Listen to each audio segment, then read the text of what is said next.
Hello my dear students, स्वागत है आप सभी का आपके अपने यूट्यूब चैनल में। तो आज का हमारा टॉपिक है टेंस। तो आज मैं आपको बिल्कुल बेसिक से बताने वाला हूँ टेंस के बारे में। अगर आपने नहीं पढ़ा है तो कोई बात नहीं, मैं आज आपको टेंस में जितने इसके टाइप होते हैं सारे आपको मैं आज सिखा दूंगा इसी वीडियो में। तो चलिए मैं शुरू करता हूँ। देखिए टेंस, टेंस यानी काल या समय। इसको हिंदी में क्या कहते हैं? काल या समय। ठीक है। देखिए बेसिकली टेंस के तीन तीन पार्ट होते हैं। कौन कौन? प्रेजेंट, पास्ट और फ्यूचर। यही तो तीन होते हैं ना। जो अभी चल रहा है यानी वर्तमान, जो बीत गया यानी भूतकाल, और जो आने वाला है वो उसको हम क्या कहते हैं? फ्यूचर कहते हैं। Very good. क्या कहते हैं? फ्यूचर। तीन हो गए इसके टेंस के पार्ट। ठीक। अब इनके भी क्या होते हैं? अलग अलग पार्ट होते हैं। जो ये पिताजी हो गए, ये इनके बेटे हो गए। कौन? देखिए present indefinite, present continuous, present perfect, present perfect continuous. इसी तरीके से पास्ट के भी होते हैं। पास्ट इंडेफिनिट, ठीक, पास्ट कंटिन्यूअस, पास्ट परफेक्ट और पास्ट परफेक्ट कंटिन्यूअस। इसी तरीके से फ्यूचर के भी, future indefinite, future continuous, future perfect और फ्यूचर परफेक्ट कंटिन्यूअस। आपने अभी तक सीखा क्या? टेंस। टेंस को हिंदी में क्या कहते हैं? काल कहते हैं। टेंस बेसिकली कितने होते हैं? तीन होते हैं, प्रेजेंट टेंस और पास्ट टेंस और फ्यूचर टेंस। यानी जो अभी चल रहा है यानी वर्तमान, जो बीत गया है भूतकाल कहते हैं यानी पास्ट, और जो आने वाला है उसको हम फ्यूचर कहते हैं। ठीक है।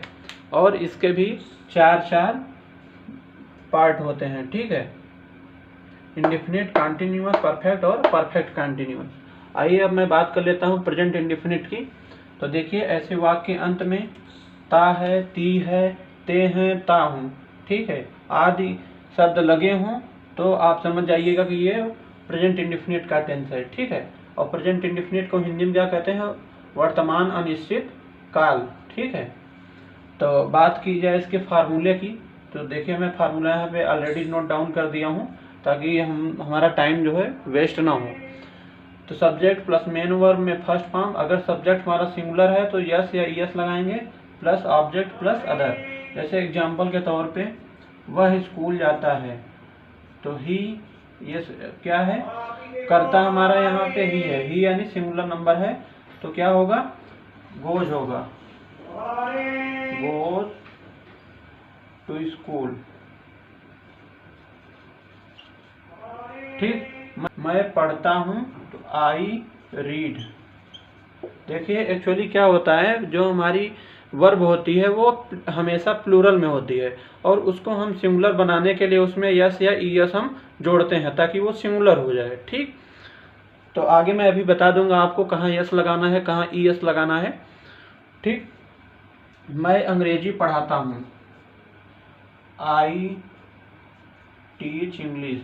कुत्ते भौंकते हैं, द डॉग्स बार्क। वे गाना गाते हैं, तो क्या होगा? दे सिंग अ सॉन्ग। देखा आपने? अब यहाँ पे देखिए वे क्या है? प्लूरल नंबर है। प्लूरल नंबर के साथ क्या करते हैं हम? उसके साथ हम यस या ईएस नहीं लगाते हैं। ठीक है।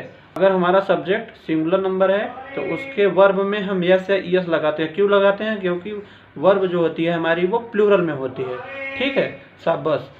और उसको हम सिंगुलर बनाने के लिए लगाते हैं।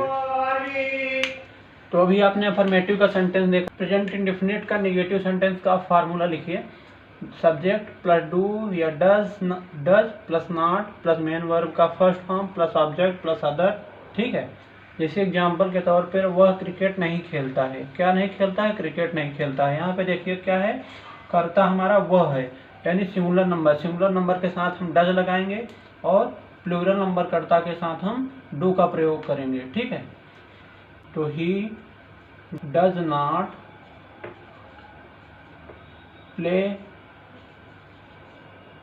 क्रिकेट। किताब नहीं पढ़ता है, Mahesh does not read book. ये लड़के पतंग नहीं उड़ाते हैं, तो क्या होगा? These boys do not fly kite. वे स्कूल नहीं जाते हैं, तो they do not go to school. I hope कि ये चीज़ें आपको समझ में आ गई है। अब मैं आगे बढ़ता हूँ इंटरोगेटिव सेंटेंस की तरफ। यदि मान लीजिए क्या शब्द सबसे पहले आ जाए, क्या आ जाए, क्या शब्द सबसे पहले आ जाए, तो उसके लिए फार्मूला आप नोट डाउन करिए। डू, सबसे पहले आप डू या डज लिखेंगे। कब? अगर कर्ता प्लूरल है तो डू लिखेंगे, और अगर कर्ता सिंगुलर नंबर है तो वहाँ पे आप डज लिखेंगे। फिर सब्जेक्ट, फिर मेन वर्ब का फर्स्ट फॉर्म, ऑब्जेक्ट, फिर अदर, फिर लास्ट में क्वेश्चन मार्क। ठीक है, जैसे एग्जाम्पल के तौर पर वह क्या वह खाना खाता है, तो यहाँ पे देखिए वह कर्ता हमारा क्या है, वह है। वह क्या है? सिंगुलर नंबर है। ठीक है, तो does he eat food, question mark. क्या रमेश पढ़ता है? Does Ramesh read. क्या चपरासी घंटी बजाता है? Does the peon ring the bell. क्या वे गाना गाते हैं? देखिए अब यहाँ पे क्या है, वे क्या है, यानी दे मतलब प्लूरल नंबर। ठीक है, तो क्या होगा, do they sing a song, question mark. तो मान लीजिए अगर क्वेश्चन वर्ड बीच में आ जाए, ठीक है, जैसे वे कब खाना खाते हैं, वे स्कूल क्यों जाते हैं। ठीक है, इस तरीके से अगर मान लीजिए सेंटेंस आपसे पूछा जाता है तो उसको आप कैसे ट्रांसलेट करेंगे। ठीक है, क्वेश्चन वर्ड अगर बीच में आ जाए तो उसका फार्मूला आप नोट डाउन करिए। तो इसका फार्मूला, सबसे पहले आप क्वेश्चन वर्ड को लिखेंगे, फिर डू या डज लगाएंगे, फिर सब्जेक्ट, फिर मेन वर्ब का फर्स्ट फॉर्म, फिर ऑब्जेक्ट, फिर अदर, फिर लास्ट में क्वेश्चन मार्क। ठीक है, तो जैसे एग्जांपल के तौर पर तुम कहाँ रहते हो, तो ध्यान दीजिए यहाँ पर देखिए क्वेश्चन वर्ड कहाँ आया है, बीच में आया है। वह क्या खाता है, देखिए यहाँ पे बीच में क्वेश्चन वर्ड आया है। वे कब सोते हैं, बीच में देखिए क्या आया है, कब आया है, यानी क्वेश्चन वर्ड बीच में। अगर मान लीजिए आपसे बीच में आ जाए तो उसको आप कैसे ट्रांसलेट करेंगे, ध्यान दीजिएगा। तुम कहाँ रहते हो, तो सबसे पहले मैंने आपको फार्मूला बताया है कि इसको पहले कैसे लिखना है। क्वेश्चन वर्ड को पहले लिखेंगे आप, डू या डज लगाएंगे। अगर मान लीजिए कर्ता हमारा सिंगुलर नंबर है तो डज आप लगाएंगे। ठीक है, तुम कहाँ रहते हो, तो वेयर डू यू लिव। वह क्या खाता है, तो what does he eat, question mark. वे कब सोते हैं, व्हेन डू दे स्लीप।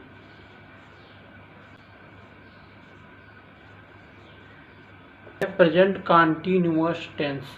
ठीक, ऐसे वाक्यों के अंत में रहा है, रही है, रहे हैं, रहा हूँ आदि शब्द लगे हों तो आप समझ जाइएगा कि ये कौन सा टेंस है, प्रेजेंट कंटीन्यूअस टेंस है। ठीक है, तो बात की जाए इसके, अगर मान लीजिए सब्जेक्ट हमारा ही, सी, दिस, इट या किसी जेंडर का नाम हो, या हमारा सब्जेक्ट जो है सिंगुलर नंबर हो, तो वहाँ पे आप क्या प्रयोग करेंगे, इज प्रयोग करेंगे। Very good. अगर वी, यू, दे और प्लूरल नंबर सब्जेक्ट हो तो वहाँ पे हम क्या प्रयोग करेंगे, आर प्रयोग करेंगे। ठीक है, आई हो, आई के साथ हमेशा क्या लगेगा, एम लगेगा।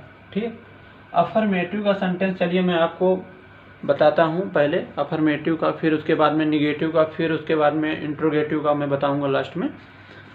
तो देखिए अगर मान लीजिए अफर्मेटिव का टेंस आपसे पूछ लिया जाता है तो उसका फार्मूला आप नोट डाउन करिए। सबसे पहले आप सब्जेक्ट को लिखेंगे, फिर इज, एम, आर को लिखेंगे, फिर मेन वर्ब का फर्स्ट फॉर्म, उसके बाद में आईएनजी, ऑब्जेक्ट, फिर अदर।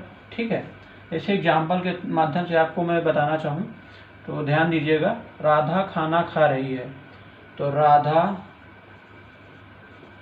अब ध्यान दीजिए सब्जेक्ट हमारा ये सिंगुलर नंबर है। ठीक है, राधा, तो इसके साथ क्या लगाओगे आप, इज या आर। तो देखिए अगर सब्जेक्ट हमारा सिंगुलर नंबर है, अभी हमने आपको इसके पहले बताया कि अगर सब्जेक्ट सिंगुलर नंबर रहेगा तो उसके साथ इज, अगर प्लूरल नंबर रहेगा हमारा सब्जेक्ट तो आर, और आई के साथ एम लगाएंगे हम। तो राधा इज ईटिंग फूड। लड़के कक्षा में पढ़ रहे हैं, द बॉयज। अब देखिए सब्जेक्ट हमारा प्लूरल नंबर है तो यहाँ पे अब आर आएगा, are reading in the class. कुत्ते भौंक रहे हैं, the dogs are barking.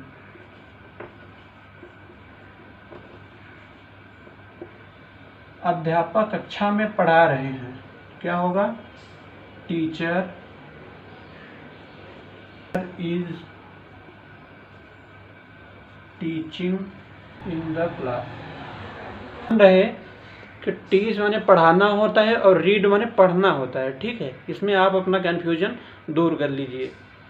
Negative sentence का आप फार्मूला नोट डाउन करिए, subject plus is am are plus not plus main verb का first form plus I N G plus object plus other, ठीक है। अगर हमारा सिंगुलर नंबर रहेगा तो उसके साथ हम इज का प्रयोग करेंगे, ही सी इट दिस या नाम के साथ। अगर हमारा कर्ता सिंगुलर नंबर है तो इज का प्रयोग करेंगे, और अगर प्लूरल नंबर कर्ता है हमारा तो उसके साथ आर का प्रयोग करेंगे, और आई है तो उसके साथ हम एम का प्रयोग करेंगे। पिताजी दफ्तर नहीं जा रहे हैं, the father is not going to office. वह पलंग पर नहीं सो रहा है, तो he is not sleeping on the bed. Ramesh TV नहीं देख रहा है, Ramesh is not watching TV. बढ़ई मेज नहीं बना रहा है, the carpenter is not making a table. अब हम आगे बढ़ते हैं इंट्रोगेटिव की तरफ। अगर मान लीजिए क्या शब्द सबसे पहले आ जाए तब हम उसको कैसे ट्रांसलेट करेंगे, ठीक है। नोट डाउन करिए, इज एम आर सब्जेक्ट, फिर सब्जेक्ट, फिर मेन वर्ब का फर्स्ट फॉर्म, फिर आईएनजी, फिर object, other plus at last में क्वेश्चन मार्क, ठीक है। एग्जाम्पल के माध्यम से आप समझिए, क्या लड़के शोर मचा रहे हैं। देखिए यहाँ पे क्या शब्द सबसे पहले आया है, तो इसका ट्रांसलेशन आप कैसे करेंगे। तो देखिए लड़के हैं, लड़के यानी सब्जेक्ट हमारा प्लूरल नंबर है, तो प्लूरल है तो यहाँ पे क्या आएगा, आर आएगा, ठीक। Are the boys making a noise, question mark. क्या वह तुम्हें धक्का दे रहा है। देखिए यहाँ पर क्या शब्द सबसे पहले आया है और सब्जेक्ट हमारा वह है यानी सिंगुलर है, तो यहाँ पे क्या आएगा, सबसे पहले इज आएगा, ठीक है। Is he pushing you, question mark. क्या लड़के अपना पाठ याद कर रहे हैं। आर द बॉयज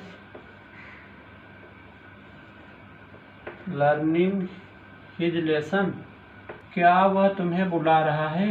देखिए यहाँ पर भी क्या शब्द सबसे पहले आया है और हमारा कर्ता क्या है यानी सब्जेक्ट क्या है, वह है, तो क्या आएगा, is he calling you, question mark. ध्यान दीजिए माय डियर स्टूडेंट, यदि प्रश्नवाचक सूचक शब्द यानी क्वेश्चन वर्ड बीच में आए, क्या है, बीच में आए, तो उसके लिए आप फार्मूला नोट डाउन करिए। सबसे पहले इज एम आर के पहले क्वेश्चन वर्ड को आप लिखेंगे, ठीक है। क्वेश्चन वर्ड, फिर इज एम आर, फिर सब्जेक्ट, फिर मेन वर्ब का फर्स्ट फॉर्म, फिर आईएनजी, फिर ऑब्जेक्ट, फिर अदर, फिर क्वेश्चन मार्क, ठीक है। जैसे एग्जांपल के तौर पे तुम यहाँ क्या कर रहे हो, ठीक है। तो क्या यहाँ देखिए बीच में क्या आया है, क्वेश्चन वर्ड बीच में आया है। लड़कियाँ क्यों खेल रही हैं, बीच में देखिए क्यों शब्द आया है। तुम अब कहाँ जा रहे हो, देखिए कहाँ शब्द बीच में आया यानी क्वेश्चन वर्ड बीच में आया है। इसमें भी देखिए क्वेश्चन वर्ड बीच में आया है। तो इसका ट्रांसलेशन कैसे करेंगे हम, सबसे पहले क्वेश्चन वर्ड को लिखेंगे, तो what are you doing here. लड़कियां क्यों खेल रही हैं, why are the girls playing. Question mark. तुम अब कहाँ जा रहे हो? Where are you going now? तुम किसे बुला रहे हो? Whom are you calling? अगला है प्रेजेंट परफेक्ट टेंस यानी वर्तमान पूर्ण काल। ठीक है, ऐसे वाक्यों के अंत में चुका है, चुके हैं, चुका हूँ, लिया है, दिया है आदि शब्द अगर लगे हों तो आप समझ जाइएगा कि परफेक्ट टेंस है। ठीक है, और ध्यान रहे अगर ही, सी, दिस, इट या नाम हो किसी जेंडर का और सब्जेक्ट हमारा अगर सिंगुलर हो तो उसके साथ हम हैज का प्रयोग करेंगे, और आई, वी, यू, दे और सब्जेक्ट अगर प्लूरल नंबर हो तो उसके साथ हम हैव का प्रयोग करेंगे। ठीक है, इसमें वर्ब हमेशा थर्ड फॉर्म लगती है। ठीक है, बात की जाए अगर अफर्मेटिव सेंटेंस को कैसे ट्रांसलेट किया जाता है तो सबसे पहले आप राइट डाउन करिए फार्मूला। कर्ता has, have plus main verb का third form plus object plus other. जैसे मैं किताब पढ़ चुका हूँ। आई, देखिए ये सब्जेक्ट हमारा प्लूरल नंबर है, प्लूरल नंबर के साथ हैव आएगा। ठीक है, very good. I have read, red, read. ठीक है, रीड बुक। देखा आपने कितना इजी है। उसने खाना खा लिया तो ही हैज ईटेन। ठीक, रमेश ताजमहल देख चुका है। Ramesh has seen the Taj Mahal. माता जी खाना बना चुकी हैं। The mother has cooked food. आगे बढ़ते हैं नेगेटिव सेंटेंस की तरफ। अगर मान लीजिए नेगेटिव आपसे पूछ लिया जाता है तो उसका फार्मूला क्या है, आप राइट डाउन करिए। कर्ता प्लस हैज है plus not plus main verb का third form plus object plus other. ठीक है, जैसे एग्जांपल राम स्कूल नहीं गया है तो क्या होगा? राम, देखिए ये सब्जेक्ट हमारा सिंगुलर नंबर है, सिंगुलर नंबर के साथ हैज आएगा। Has not went to school, क्योंकि गो का थर्ड फॉर्म क्या होता है? Go, went, gone. तो इसके लिए मैं अलग से आपको एक वीडियो प्रोवाइड करा दूंगा जिसमें मैंने खाना नहीं खाया है। तो I have not eaten food, वह अपना काम समाप्त नहीं कर चुका है। He has not done his work। ठीक, बहुत ईजी है। वह किताब नहीं खरीद चुका है तो he has not purchased, या बाई भी आप कर सकते हैं, बाई, बॉट, बॉट बुक। ठीक, अब चलिए आगे बढ़ते हैं इंट्रोगेटिव की तरफ। ठीक है, इंट्रोगेटिव सेंटेंस अगर मान लीजिए क्या शब्द सबसे पहले आ जाए तो उसके लिए आप फार्मूला राइट डाउन करिए। सबसे पहले आप लिखेंगे हैज या हैव, उसके बाद में सब्जेक्ट को लिखेंगे, फिर मेन वर्ब का थर्ड फॉर्म, फिर ऑब्जेक्ट, फिर अदर, फिर लास्ट में क्वेश्चन मार्क यानी इंट्रोगेटिव मार्क। ठीक है, मान लीजिए एग्जाम्पल के तौर पर क्या वह सो चुका है तो हैज ही स्लेप्ट, क्योंकि स्लीप, स्लेप्ट, स्लेप्ट इसका थर्ड फॉर्म होता है। ठीक है, क्वेश्चन मार्क। क्या पिताजी रामायण पढ़ चुके हैं? Has the father read the Ramayan. Interrogative mark. क्या उसने गीत गाया है? Has he sang a song। Interrogative mark. क्या उन्होंने अपना पाठ याद कर लिया है? तो हैव learnt the lesson, क्योंकि अपना के अर्थ में अगर वह आया है तो दियर आएगा, ठीक है, दियर क्वेश्चन मार्क। यदि मान लीजिए प्रश्नवाचक सूचक शब्द बीच में आ जाए, ठीक है, क्या आ जाए, प्रश्नवाचक सूचक शब्द बीच में आ जाए, क्वेश्चन वर्ड बीच में आ जाए, तो उसके लिए आप क्या करेंगे, कैसे ट्रांसलेशन करेंगे? तो ध्यान दीजिए, उसके लिए क्वेश्चन वर्ड को सबसे पहले लिखेंगे, फिर उसके बाद में हैव को लिखेंगे, फिर सब्जेक्ट को, फिर मेन वर्ब का थर्ड फॉर्म, फिर ऑब्जेक्ट, फिर अदर, फिर लास्ट में क्वेश्चन मार्क। ठीक, जैसे रमेश कहाँ गया है, तो इसमें देखिए कहाँ शब्द बीच में आया है, क्या शब्द बीच में आया है, क्यों शब्द बीच में आया है, ठीक है, किसे शब्द बीच में आया है। तो उसके लिए हम सबसे पहले क्वेश्चन वर्ड को लिखेंगे। रमेश कहाँ गया है, तो where Ramesh gone, question mark. तुमने क्या खाया है, what have you eaten, question mark. उसने तुम्हें गाली क्यों दी, why has he abused you, question mark. अध्यापक ने किसे बुलाया है, whom the teacher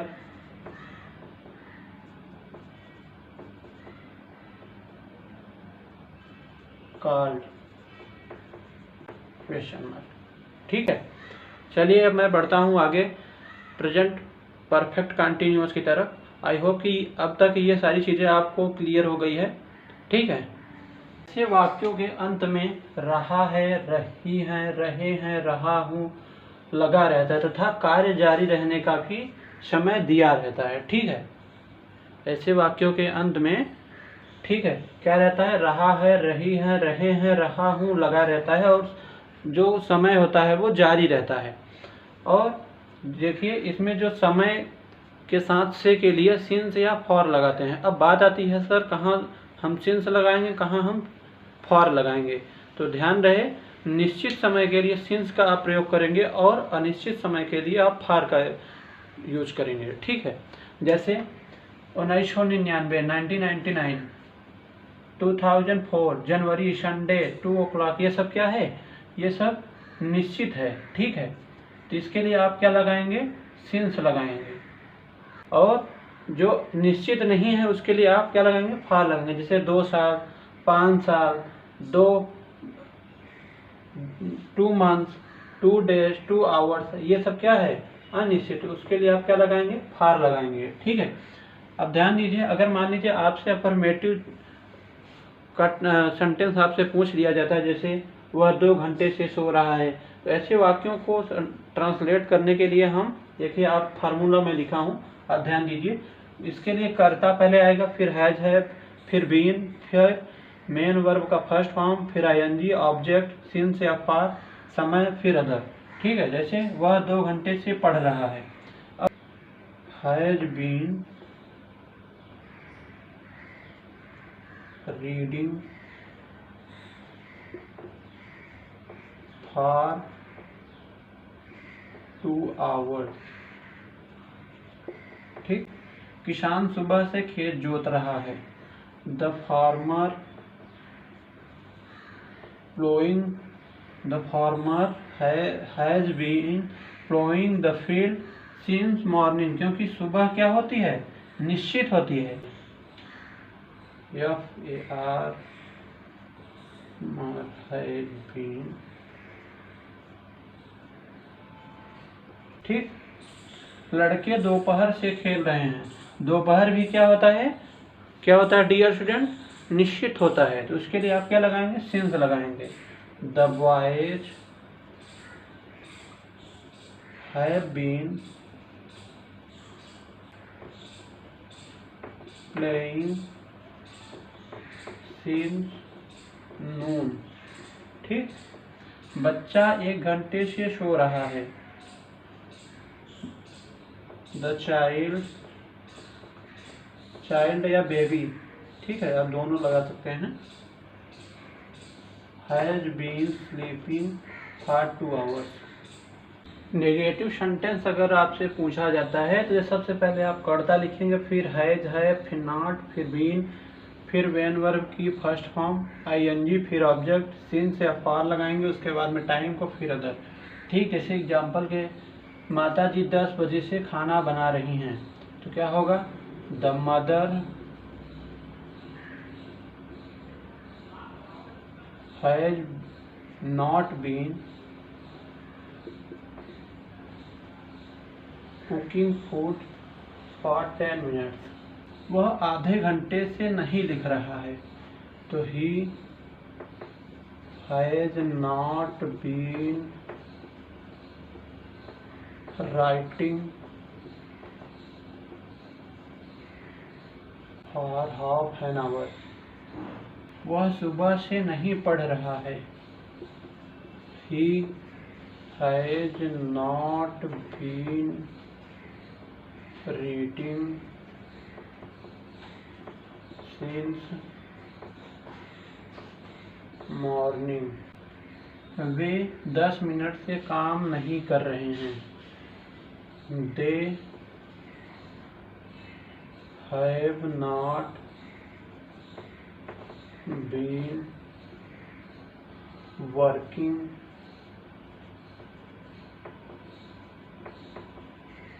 for 10 minutes. अगर मान लीजिए इंट्रोगेटिव का सेंटेंस आपसे पूछता है और सबसे पहले क्या शब्द पहले आ जाता है, उसके लिए आप कैसे उसको ट्रांसलेट करेंगे। ठीक है, तो यहाँ ध्यान दीजिए, उसके लिए सबसे पहले आप हैज हैव को लगाएंगे, फिर सब्जेक्ट, फिर बीन, फिर मेन वर्ब की फर्स्ट फॉर्म, उसके बाद में आईएनजी, फिर ऑब्जेक्ट, फिर सीन से अफवार, टाइम, फिर क्वेश्चन मार्क। ठीक, जैसे क्या वह 2 घंटे से पाठ याद कर रहा है, तो इसका क्या होगा, हैज। अब हैज इसलिए आया यहाँ पे डियर स्टूडेंट क्योंकि सब्जेक्ट हमारा सिंगुलर नंबर, अगर प्लूरल नंबर होता तो मैंने आपको पहले ही बता चुका हूँ, तो वहाँ पे हैव आता। ठीक, क्यों, क्योंकि सब्जेक्ट हमारा तब प्लूरल होता, तब आता, और यहाँ पे सिंगुलर है सब्जेक्ट, तो इसलिए हैज आया है। Has he been learning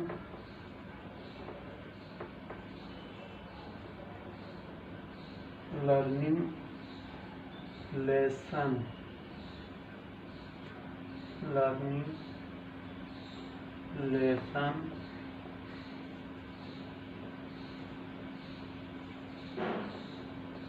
for 2 hour, question mark. क्या वे सोमवार से स्कूल जा रहे हैं, have they been going to school since Monday,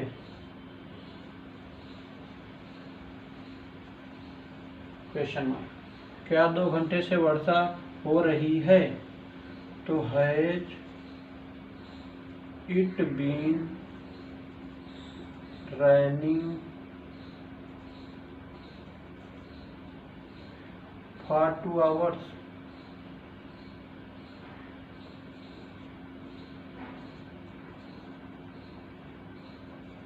question mark. क्या रमेश 10 मिनट से तुम्हें बुला रहा है, तो has Ramesh been calling you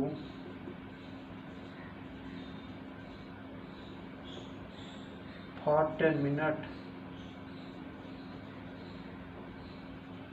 question mark. ठीक है, इंट्रोगेटिव सेंटेंस में डियर स्टूडेंट प्रश्न सूचक शब्द सबसे पहले पूछ लिया जाए तो उसके लिए आप फार्मूला नोट डाउन करिए। क्वेश्चन वर्ड को सबसे पहले आप लिखेंगे, फिर हैज हैव को लिखेंगे, फिर सब्जेक्ट को, फिर बीन को, फिर मेन वर्ब का फर्स्ट फॉर्म, फिर आईएनजी लगाएंगे आप, फिर ऑब्जेक्ट, फिर सिंस से फॉर, फिर टाइम, फिर इंट्रोगेटिव मार्क। जैसे एग्जाम्पल के तौर पर तुम 2 दिन से कहाँ घूम रहे हो, देखिए यहाँ पे कहाँ शब्द सबसे बीच में आया है। ठीक है, वह 1 सप्ताह से कहाँ जा रहा है, यहाँ भी कहाँ शब्द देखिए बीच में आया है, किसे भी बीच में आया है, कहाँ शब्द बीच में आया है। ठीक है, यानी प्रश्न सूचक शब्द अगर बीच में आए तो उसके लिए ये फार्मूला आपको अप्लाई करना है। तो तुम 2 दिन से कहाँ घूम रहे हो, तो इसका ट्रांसलेशन देखिए क्या होगा, where have you been walking for 2 days. वह एक सप्ताह से कहाँ जा रहा है, तो where has he been going for 1 week. वे आधे घंटे से किसे बुला रहे हैं, whom have they been calling for half an hour। Ajay 2 दिन से कहाँ जा रहा है, where has Ajay been going for 2 days। ठीक, आई होप कि आपको ये सारी चीज़ें क्लियर हो गई है। Present indefinite, present continuous, present perfect, present perfect continuous. ठीक है, तो थैंक यू।